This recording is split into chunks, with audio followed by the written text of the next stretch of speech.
वो दौड़ते हुए पुलिस के पास पहुंचे और जैसे ही इंस्पेक्टर से कुछ कहने ही वाले थे कि इंस्पेक्टर ने कहा, पकड़ के थाने ले चलो उस भिखारी को। मैडम आप घर जाइए, ये पुलिस का मामला है। मुख्तार भाई के भाई पर हमला किया है इस भिखमंगे ने, इसकी सजा इसे बराबर मिलेगी। मगर इंस्पेक्टर साहब, उसने तो मुझे बचाया है। एक काम कर, तू भी इसके साथ थाने चली जा। जेल में तोता मैना का खेल खेलती रहना। ऐसा बोलकर सरला शिप्रा का हाथ पकड़कर जबरदस्ती वहां से ले गई। पुलिस वाले ने उस भिखारी को पकड़ लिया, वो भी चुपचाप उनके साथ थाने चला गया। इंस्पेक्टर ने जैसे ही फिर से बेल्ट उठाई, थाने का दरवाजा धड़ाम से खुला। अगर अपनी नौकरी प्यारी है तो रुक जाओ इंस्पेक्टर, तुम जानते हो तुम किसे पकड़ लाए हो। हम सबकी वर्दी उतरवाओगे तुम। चलिए आपको हॉस्पिटल ले चलते हैं, बहुत चोट लगी है आपको। जय हिंद सर। ये भिखारी, इसने मुख्तार भाई के क्या मतलब सर? ये तो उस मंदिर का शौर्य राठौड़।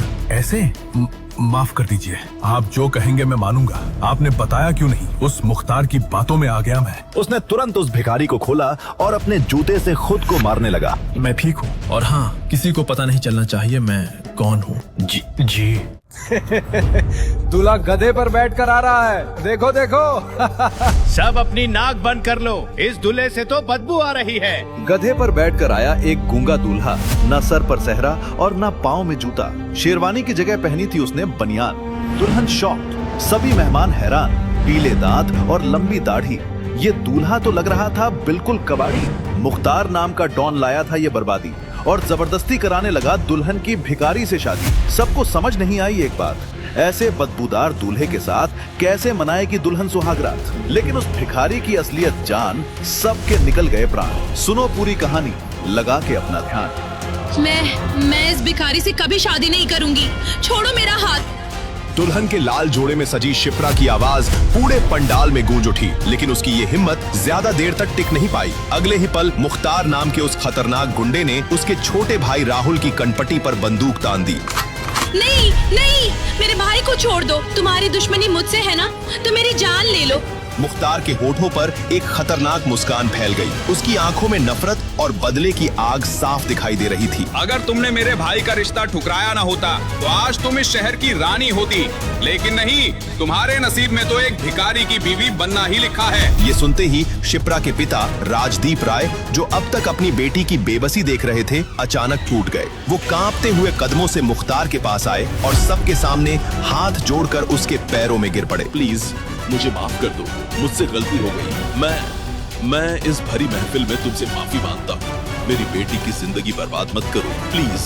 दरअसल कुछ महीनों पहले जब मुख्तार के भाई ने शिप्रा से शादी का प्रस्ताव रखा था, तो शिप्रा ने साफ मना कर दिया था। इस पर उसके भाई ने शिप्रा के साथ छेड़खानी कर ली और शिप्रा ने उसे जेल भिजवा दिया। इसी बात का बदला लेने के लिए कुछ देर पहले मुख्तार ने अपनी चाल चल दी थी। जब विहान अपनी बारात लेकर शिप्रा के घर की ओर बढ़ रहा था, तभी अचानक मुख्तार ने वो बारात रुकवा दी। ये शादी नहीं होगी। ये सुनते ही वहाँ सन्नाटा छा गया। भाई ये क्या कह रहे हो आप? आज मेरे बेटे की शादी है। अगर शादी हुई तो दूल्हा जिंदा वापस नहीं जाएगा। भाई हम अभी वापस चले जाते हैं। लेकिन मुख्तार का बदला अभी पूरा नहीं हुआ था। उसकी नजर मंदिर की सीढ़ियों पर बैठे एक भिखारी पर पड़ी। उसके कपड़े मैले और फटे हुए थे, सिर और दाढ़ी के बाल बढ़े हुए थे। कल्ला, उस भिखारी को यहाँ लेकर आओ, इसे घोड़ी पर बिठाओ, आज इसकी शादी होगी शिप्रा से। बारात के आगे हाथों में बंदूकें लिए गुंडे नाच रहे थे और वो भिखारी घोड़े पर बैठा उलझनों में था। उसे समझ नहीं आ रहा था कि आखिर हो क्या रहा है। बैंड बाजों और गोलियों की आवाज के साथ उस भिखारी की बारात शिप्रा के घर आ पहुंची। फिर जब शिप्रा ने इस शादी से इनकार किया, तो मुख्तार ने उसके भाई की कनपटी पर बंदूक तानते हुए कहा, अगर अपने भाई की सलामती चाहती हो तो तुम्हें इस भिखारी से शादी करनी पड़ेगी। मुझे मंजूर है। अपनी हाँ सुनकर मुख्तार के चेहरे पर एक वहशी मुस्कान आ गई। वैसे तेरा दूल्हा कभी तुझे कुछ नहीं कहेगा, गूंगा जो है। शिप्रा की नजर उस भिखारी पर पड़ी। लोगों की नजर तो उसके गंदे कपड़े और गंदे हुलिये पर थी, लेकिन शिप्रा की नजर ने उसकी मासूम आंखों को देखा। आज वो बेचारा गुंडों में फंस गया था। अरे ओ कल्ला, दूल्हे को तो ले आ, दुल्हन उसे देखने के लिए तड़प रही है। चल मुन्ना, आज तो शादी है तेरी, देख कितनी खूबसूरत दुल्हन है। तेरे तो मजे हैं। कल्ला ने उस भिखारी की बाह पकड़ी और स्टेज की तरफ खींचने लगा, पर उस भिखारी ने झटके से उससे अपनी बाह छुड़ा ली। अबे गधे, मैं तेरी किस्मत बदलने जा रहा हूँ और तू कीचड़ में ही रहना चाहता है। चल आगे बढ़। जब उस भिखारी ने मुख्तार की भी बात नहीं मानी तो उसने न आव देखा न ताव और उसके गाल पर 3-4 थप्पड़ जमा दिए। भिखारी के मुंह से खून निकलने लगा। गूंगा होने की वजह से वो चिल्ला भी नहीं पा रहा था। पंडाल में मौजूद लोगों को उस भिखारी पर दया आने लगी। शिप्रा की आंखों में भी उस गूंगे भिखारी के लिए दया उमड़ आई। लगता है इसको भी इस लड़की पर दया आ रही है, इसीलिए इस लड़की की खातिर ये मार सहने को भी तैयार है। तो फिर अब क्या करे बॉस? ऐसे कैसे चलेगा? इतनी जल्दी तो कोई दूसरा भिखारी भी नहीं मिलेगा। सुन बे भिखारी, ये लड़का अपनी बहन के कारण तो बच गया, पर अगर तू अपनी जिद पर अड़ा रहा तो ये जरूर मारा जाएगा। मुख्तार की इस बात का तुरंत उस भिखारी पर असर हुआ। अब उसकी आंखों में बेचैनी नजर आने लगी। वो कभी राहुल की ओर देख रहा था तो कभी शिप्रा की ओर। अब शिप्रा भी उसकी बेबसी को भली भांति समझ रही थी। क्या हुआ? तुम्हें मेरी बात समझ नहीं आ रही, या तुम चाहते हो कि इस लड़के की बलि चढ़ जाए? इतना बोलकर मुख्तार ने अपने चाकू की धार फिर से राहुल के गले पर सटा दी। उसका इतना करना था कि भिखारी स्टेज की तरफ खुद बढ़ गया। अरे वो पंडित, शुरू हो जा। पंडित जी ने डरते डरते मंत्र पढ़े, फेरे हुए और उनकी शादी पूरी हो गई। शिप्रा ने अपनी शादी को लेकर न जाने क्या क्या सपने देखे थे, पर आज वो इतनी मजबूर थी कि उसे एक भिखारी से शादी करनी पड़ रही थी। शादी के लिए आए सभी इज्जतदार लोगों के बीच शिप्रा और उसके परिवार की इज्जत तार तार हो चुकी थी। बधाई हो बलवंत राय, आज तुम्हारी पोती ने तुम्हारा मान बढ़ा दिया। मुख्तार ने राहुल को छोड़ दिया और वहाँ से बाहर जाने को मुड़ा, पर फिर कुछ याद आते ही शिप्रा के पास गया। देखा, मुझसे पंगे लेने का अंजाम। आज इस भिखारी की पत्नी बनी हुई हो। हैप्पी मैरिज लाइफ, जमकर सुहाग रात मनाना। इसके बाद मुख्तार हंसता हुआ वहाँ से चला गया। जैसे ही मुख्तार अपनी गैंग के साथ यहाँ से निकला, शिप्रा अपनी जगह पर ही बेहोश होकर गिर पड़ी। क्या हुआ मेरी बच्ची को? अरे कोई देखो जरा। घबराने की जरूरत नहीं है, ज्यादा स्ट्रेस के कारण ये बेहोश हो गई है, थोड़ी देर में होश में आ जाएगी। उसकी बात सुनकर राहुल अपनी बहन को उठाकर अंदर चला गया। वहाँ मौजूद रिश्तेदार भी धीरे धीरे अपनी हंसी दबाते हुए वहाँ से निकलने लगे। मौका पाकर वो गूंगा भिखारी भी चुपचाप वहाँ से मंदिर की तरफ चला गया।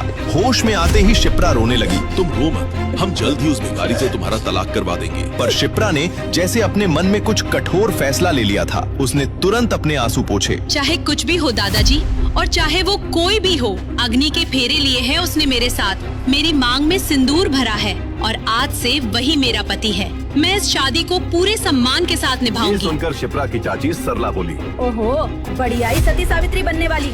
सुन ले, वो बदबूदार भिखमंगा हमारे घर में नहीं घुसेगा। तुझे इतना ही प्यार आ रहा है उस पर, तो तू भी उसके साथ मंदिर की सीढ़ियों पर बैठ जा, कटोरा लेकर। दूसरी तरफ इन सब फैमिली ड्रामा से दूर वो भिखारी वापस मंदिर के पास चला आया और कटोरा लेकर वापस बैठ गया, वैसे ही चुपचाप। कोई नहीं कह सकता था अभी अभी उसके साथ इतनी बड़ी घटना हुई है। अगले ही दिन शिप्रा और उसका परिवार मंदिर में पूजा करने पहुंचा।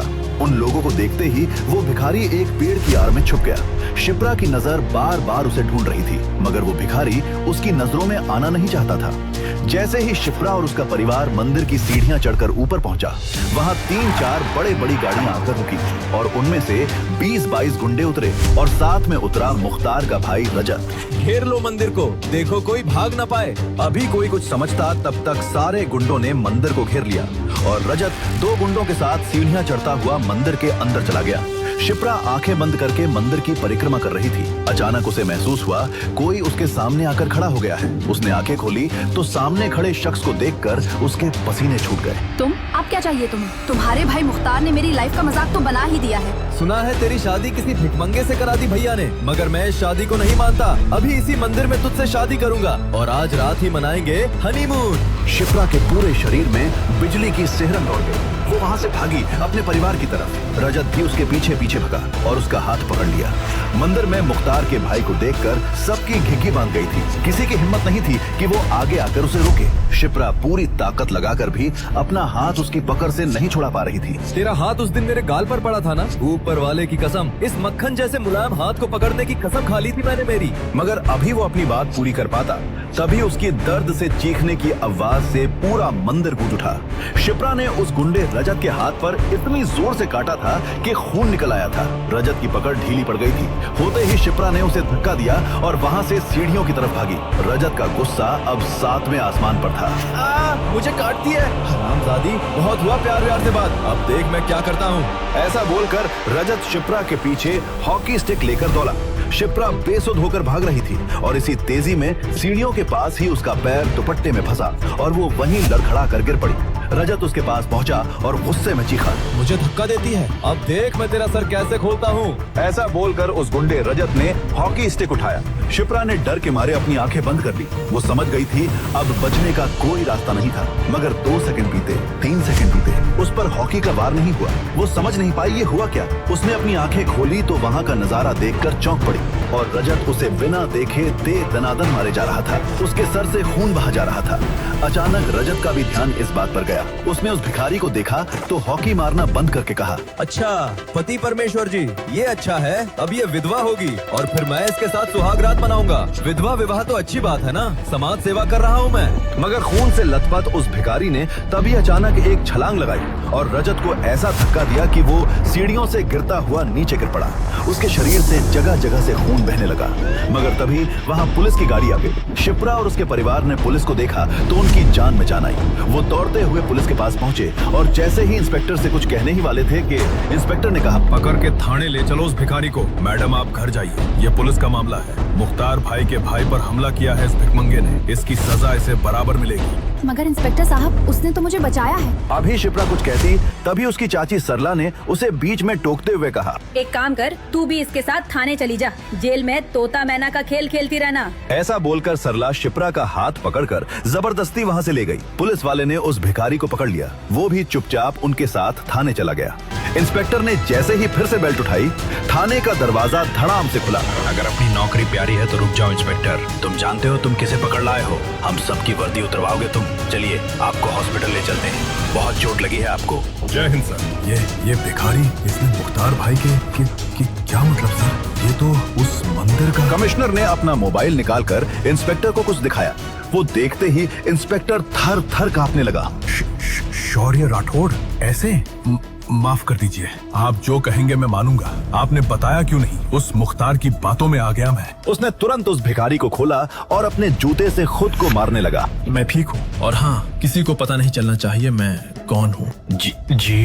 भिखारी शौर्य वहाँ से निकला और वापस मंदिर के सामने जा अपने सर पर चोट वाली जगह थोड़ी मिट्टी रगड़ी और कटोरा लेकर बैठ गया, बिल्कुल चुप। उधर शिप्रा ने अपने घर की बालकनी से उसे देखा तो चौंक पड़ी। वो निकलकर उसके पास गई और कहा, आपको बहुत चोट आ गई मेरे कारण, मुझे माफ कर दीजिए, आप घर चलिए मेरे साथ। शौर्य ने कुछ नहीं कहा और चुपचाप उसके साथ उठकर चल दिया। जैसे ही वो लोग घर के दरवाजे पर पहुँचे, चाची सरला ने रास्ता रोक लिया। इस बदबूदार भिखारी को अंदर लाई तो तेरा सर होगा और मेरी जूती। इन सब का कारण तू है शिप्रा। किसने कहा था उस मुख्तार के भाई को झापड़ मारने को? चाची, जान बचाई उसने मेरी। शोर शराबा सुनकर पूरा परिवार दौड़ा दौड़ा गेट पर आया। वहाँ का नजारा देखकर दादाजी दंग रह गए थे। सरला चाची बोले जा रही थी। अभी सरला आगे कुछ कहती कि दादाजी गरजे, सरला बस बहुत हुआ। उसकी जगह तेरी बेटी होती तो क्या तू उसका ब्याह उस गुंडे से कर देती? शिप्रा ने जो किया वो सही किया। अगर तुम्हें कोई दिक्कत है तो तुम घर छोड़कर जा सकती हो। इसे मॉल ले जाओ और इसके लिए कुछ अच्छे साफ कपड़े खरीदवा दो। सब ये सुनकर सन्न रह गए।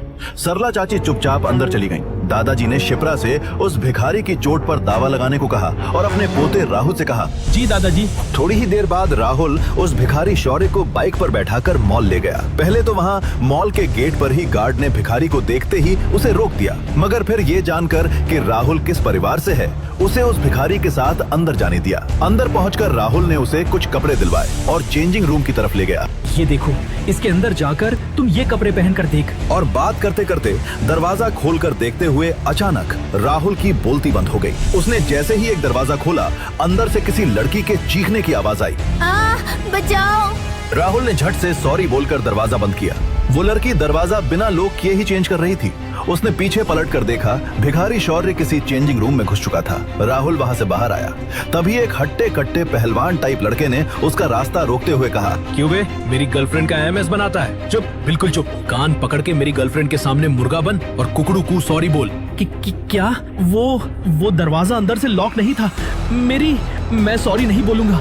मेरी गलती नहीं है। तो ये ले। ऐसा बोलकर उस लड़के ने राहुल को मारने के लिए हाथ उठाया ही था कि किसी ने उसका हाथ पकड़ लिया। उसने पीछे पलटकर देखा तो चौंक पड़ा। हैं? भिखारी मॉल में? तू अंदर कैसे आया बे? और रुक, तूने मेरा हाथ कैसे पकड़ा बे, सड़े हुए अंडे? ये तूने क्या किया हरामजादे? सलीम डॉन के भाई को मारता है। अब देख मैं क्या करता हूँ। ऐसा बोलकर वो शौर्य पर झपटा, मगर शौर्य ने उसकी कलाई को कुछ ऐसे घुमाया कि वो वहीं दर्द के मारे बैठ गया। कट की आवाज के साथ उसकी कलाई जाम हो गई थी। उसने फोन निकाला और शहर के नामी गुंडे सलीम भाई को कॉल किया। सलीम का नाम सुनते ही उस मॉल में अफरा तफरी मच गई। सब वहां से भागने लगे, मगर शौर्य वैसे ही वहीं खड़ा रहा। सलीम भाई, एक भिखमंगे ने मुझ पर हाथ उठाया, उसको ऊपर उठाने का है। शौर्य चुपचाप वहां खड़ा रहा। राहुल की तो टांगें कांप रही थीं। वो पसीने में नहा गया था। थोड़ी ही देर बाद वहां गुंडों से भरी गाड़ी आई और उसमें से उतरा खूंखार डॉन सलीम। आते ही उसने एक फायर किया और उसके गुंडों ने वहां घुसते ही शौर्य पर हमला कर दिया। मगर फिर वहां का सीन देखकर उन सब की आंखें बाहर निकल आई। 10 सेकंड में 10 गुंडे वहां जमीन पर पड़े धूल चाट रहे थे। सलीम भाई को अपनी आंखों पर भरोसा नहीं हुआ। वो उस भिखारी शौर्य के पास गया और कहा, तेरी हिम्मत कैसे हुई बे मेरे आदमियों पर हाथ उठाने की?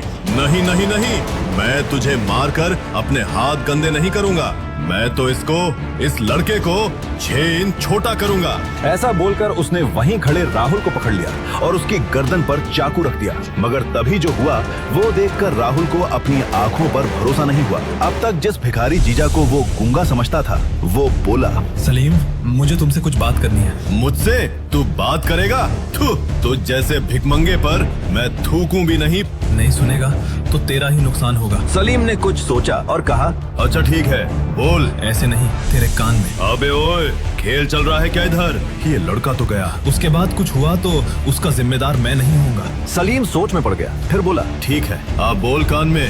भिखारी शौर्य उसके पास गया और उसके कान में कुछ कहा। वो बात सुनते ही सलीम के हाथ पैर सुन्न हो गए। राहुल उसके हाथ से छूट गया। वो अपने भाई की तरफ मुड़ा और कहा, जावेद भाई, अपनी गर्लफ्रेंड को बोल इनके सामने मुर्गी बनकर कुकड़ू को सॉरी बोले। ऐसा बोलकर वो डर के मारे वहीं बेहोश हो गया। सब ये नजारा देखकर हैरान थे। वो हत्ता कट्टा लड़का जावेद, जो अब तक अपने डॉन भाई के नाम पर उछल रहा था, पसीने पसीने हो गया था। शौर्य ने राहुल का हाथ पकड़ा और वहां से निकल गया। बीच रास्ते में राहुल ने उससे पूछा, वो इतना बड़ा डॉन सलीम, क्या कहा तुमने उसके कान में कि वो घबरा गया? शौर्य उसका सवाल सुनकर भी चुप रहा और सामने की तरफ देखता रहा। राहुल ने फिर कहा, देखो अब ये सब नाटक करके कोई फायदा नहीं, मुझे पता है तुम बोल सकते हो। शौर्य ने राहुल के सवाल का जवाब दिए बिना कहा, घर में किसी को भी इस घटना के बारे में मत बताना। क्या मतलब? मैं तुमसे कुछ पूछ रहा हूँ, तुमने ये सब कैसे किया? क्या कहा तुमने उस डॉन को कि वो रोने लगा? वो सब छोड़ो, तुम्हें पता है ना सलीम भी मुख्तार का ही आदमी है। अगर तुमने घर में इस घटना के बारे में बताया तो लोग समझेंगे मुख्तार के लोग तुम्हारे परिवार के पीछे पड़े हैं और फिर तुम्हारा कहीं भी निकलना बंद भी करवा सकते हैं। नहीं, मुझे अपनी आजादी प्यारी है, मैं किसी से कुछ नहीं कहूँगा। जब वो लोग घर पहुँचे तो सबने उसे उन्हीं भिखारी वाले कपड़ों में देखा तो चौंक पड़े। दादाजी राहुल को डांटने लगे। तभी शौर्य बोला, उसकी कोई गलती नहीं है, वहाँ मॉल में मुझे घुसने ही नहीं दिया। वैसे भी मैं अच्छे कपड़े पहनूंगा तो कोई मुझे भीख नहीं देगा। भिखारी जमाई। शौर्य को बोलता देखकर राहुल को छोड़कर बाकी सारे लोग हैरान रह गए। शिप्रा ने चौंक कर पूछा, तुम बोल सकते हो? तो तुम शादी के दिन गूंगे क्यों बने हुए थे? वो मुख्तार के सामने आप जैसे बड़े लोग कुछ नहीं पा रहे थे, तो मैं तो एक भिखारी हूँ। अचानक मेरे साथ जो हुआ उससे मेरा दिमाग सुन पड़ गया था। उसकी ये बात सबको सही लगी।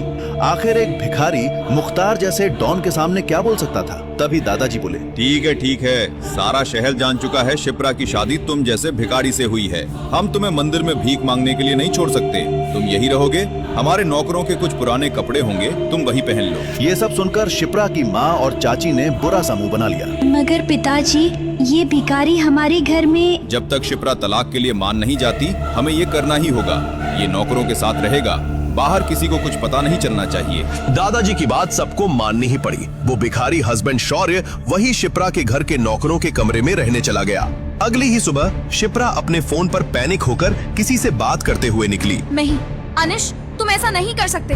तुम्हारे मॉल में सबसे ज्यादा बिक्री मेरे ही ब्रांड के कपड़ों का है। तुम मेरे ब्रांड को वहाँ से हटा कैसे सकते हो? उधर से अनिश नाम के उस बिजनेसमैन ने कुछ ऐसा कहा जिसे सुनकर शिप्रा और तमतमा गई और कहा, ठीक है, मैं वहीं आकर तुमसे बात करती हूँ। ऐसा बोलकर शिप्रा गुस्से में घर से A to Z मॉल के लिए निकल गई। A to Z mall Rajasthan का सबसे बड़ा मॉल था और शिप्रा की क्लोथ कलेक्शन की सेल का सबसे बड़ा हिस्सा वहीं से आता था। वहाँ के मालिक अनिश ने अचानक शिप्रा के ब्रांड को अपने मॉल में बैन कर दिया था और उसके ब्रांड के सारे कपड़े वहाँ से हटा दिए। शिप्रा जब गुस्से में वहाँ पहुँची तो अनिश अपने केबिन में चिल कर रहा था। अंदर घुसते ही शिप्रा उस पर चीखने लगी, मगर अनिश को इन सब से कोई फर्क नहीं पड़ा। उसने एक कुटिल मुस्कान देते हुए कहा, एक लड़की जिसका हस्बैंड रास्ते का भिखारी हो, उसका ब्रांड हमारे मॉल में होने से बहुत ही बदनामी हो रही थी। वो ब्रांड हमारे स्टैंडर्ड को गिरा रहा था। ये सुनकर शिप्रा जितना चौंकी उतना ही और गुस्से में भी आ गई। सारे शहर को पता चल चुका था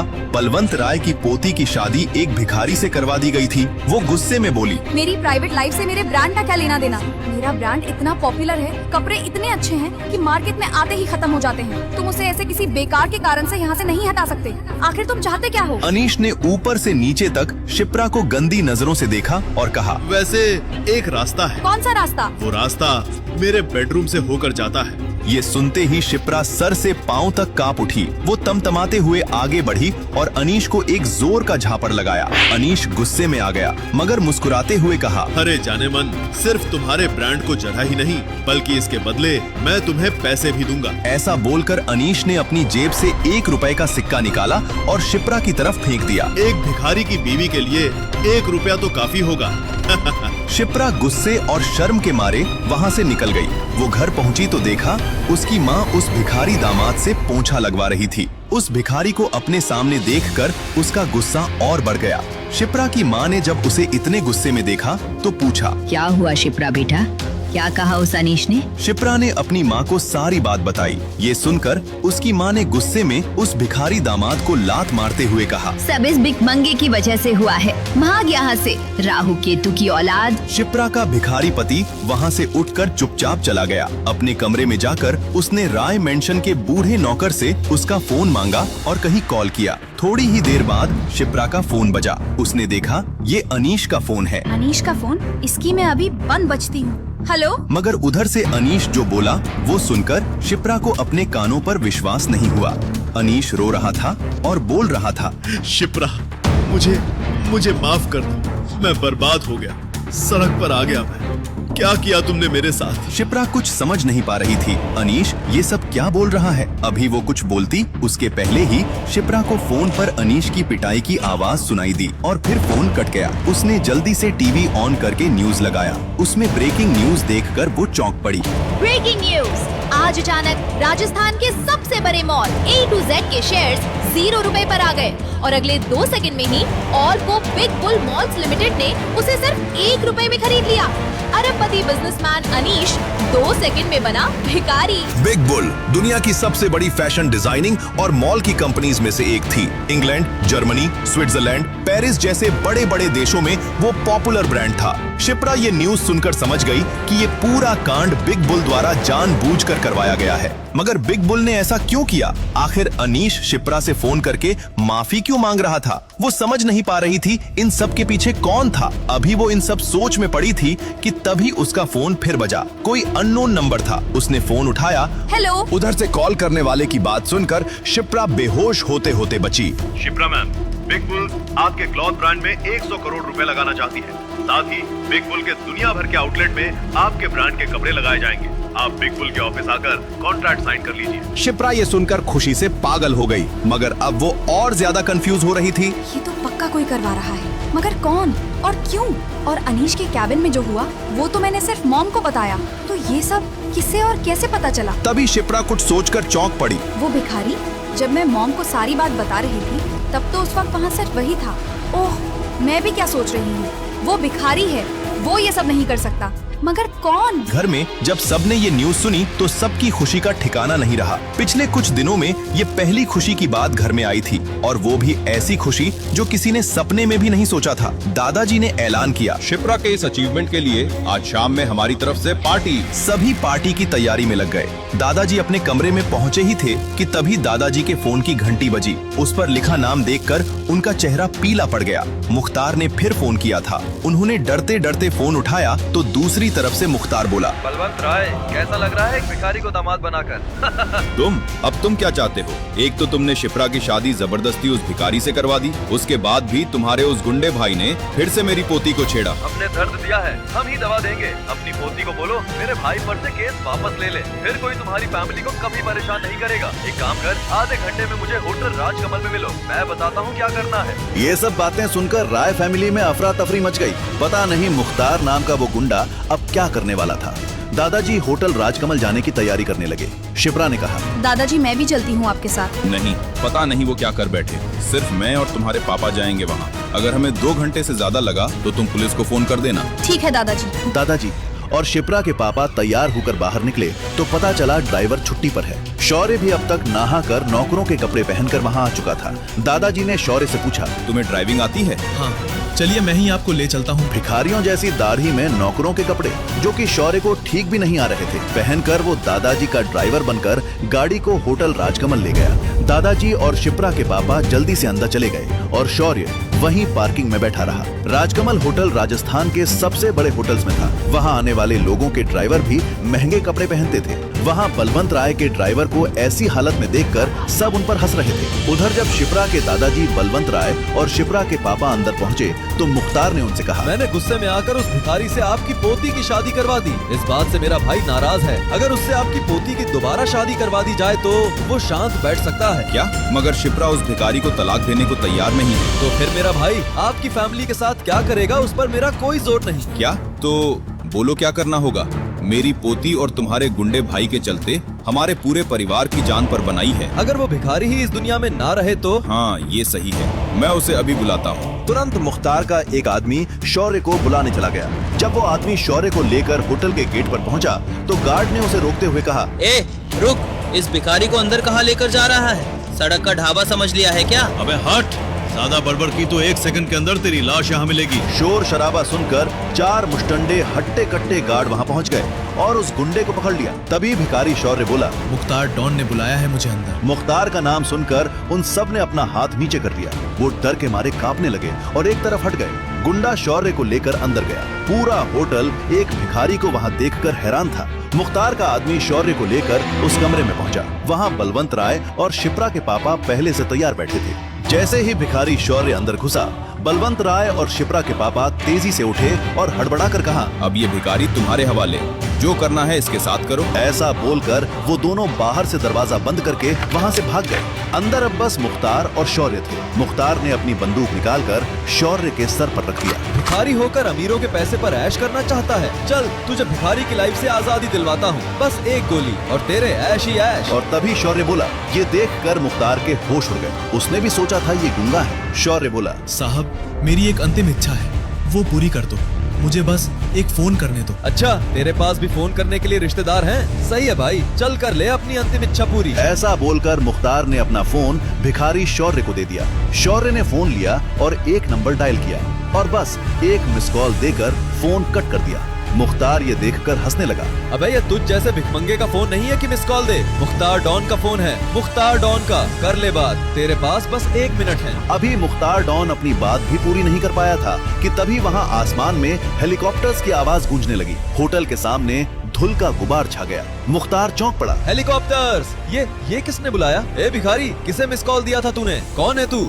शौर्य अपनी जगह पर खड़ा होकर मुस्कुरा रहा था। क्या सच में वो हेलीकॉप्टर भिखारी शौर्य के लिए आए हैं? क्या सच में शौर्य के मिस कॉल का कोई संबंध है उन हेलीकॉप्टर से? क्या शौर्य जो दिखता है वो है नहीं? कौन है वो? क्यों भिखारी बनकर रहता है? क्यों उसके लिए कमिश्नर से लेकर मुख्यमंत्री तक बिछे रहते हैं? क्या बिग बुल कंपनी का शिप्रा को ऑफर और शौर्य के एक फोन कॉल का कोई संबंध है? सलीम डॉन से मॉल में क्या कहा था उसने कि वो डर के मारे कांपने लगा? क्या शौर्य शिप्रा के दादाजी और उसके पापा से बदला लेगा या नहीं? क्या होने वाला है आगे की कहानी जानने के लिए देखें अगला एपिसोड सिर्फ पॉकेट एफएम के YouTube चैनल पर। और बेगर हस्बैंड के सारे एपिसोड्स को सुनने के लिए डिस्क्रिप्शन में दी लिंक से डाउनलोड करें पॉकेट एफएम ऐप।